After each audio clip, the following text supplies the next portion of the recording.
जिंदाबाद जिंदाबाद। राजभवन को बर्खास्त करो, बर्खास्त करो। किसी भी सूरत में, किसी भी कीमत में कहीं भी शोषण हम होने नहीं देंगे। लेकिन बात तो हमारा सबका हक बनता है।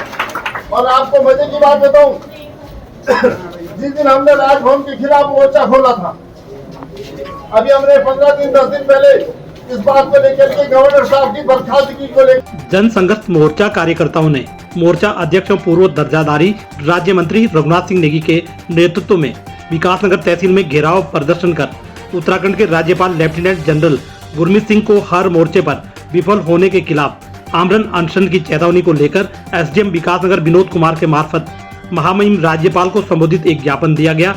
नेगी ने कहा कि जब से इनके द्वारा राज्यपाल पद की बागडोर संभाली गई है, तब से लेकर आज तक इनके द्वारा किसी भी मुद्दे पर संवेदनशीलता नहीं दिखाई गई है और न ही कभी जनता का दर्द जानने की कोशिश की।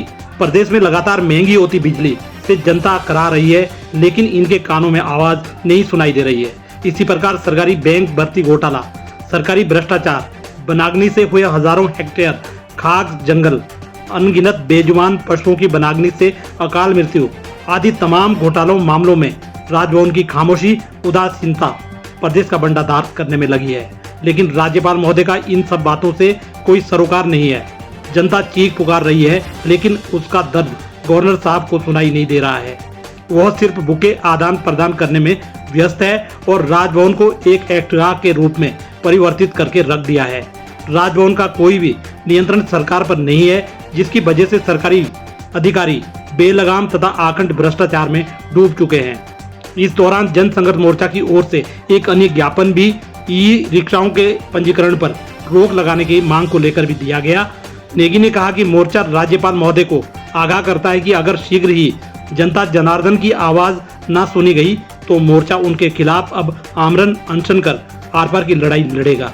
आइए ले चलते हैं आपको इस खबर की ओर।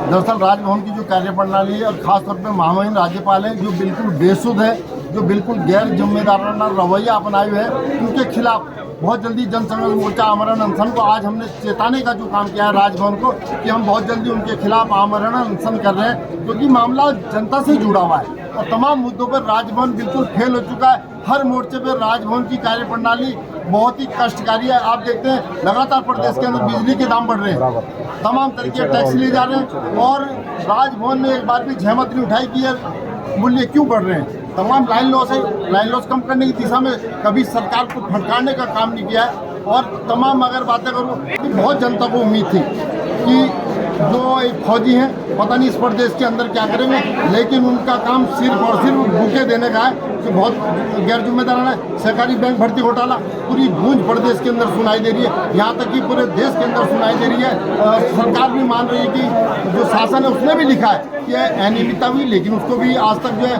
पूरा का पूरा सिस्टम भर्ती जो प्रक्रिया उसको निरस्त करने का काम नहीं किया गया। तमाम जो चीज़ें हैं जो प्रदेश के अंदर एक तरह से सरकारी भ्रष्टाचार इतना ज़्यादा हो चुका है, अधिकारी आकंठ भ्रष्टाचार में डूबे, लेकिन कोई सुनने वाला नहीं, गरीब की कोई सुनने वाला नहीं। इन तमाम चीज़ों को लेकर के हम आज यहाँ पर वो आंदोलन किया है और इसके साथ साथ अब कई और समस्याएं भी, हमारे रिक्शा चालकों की भी समस्याएं, उनको भी हम देख रहे हैं और भी छोटी मोटी समस्याएं जनता की। लेकिन हमारा कहना ये है इसमें तो आप उनका है, अगर राजभवन क्लोज हो जाएगा, बिल्कुल हाथ पर हाथ धरे बैठेगा, तो अधिकारियों को, सरकार को एक तरह से ढीला मस्ती करने की जो है छूट मिल गई है। कोई रोकने वाला नहीं है, कोई टोकने वाला नहीं। बहुत जल्दी हम आमरण अनशन पे बैठ रहे हैं और इसका पूरा खामियाजा राजभवन को उठाना पड़ेगा।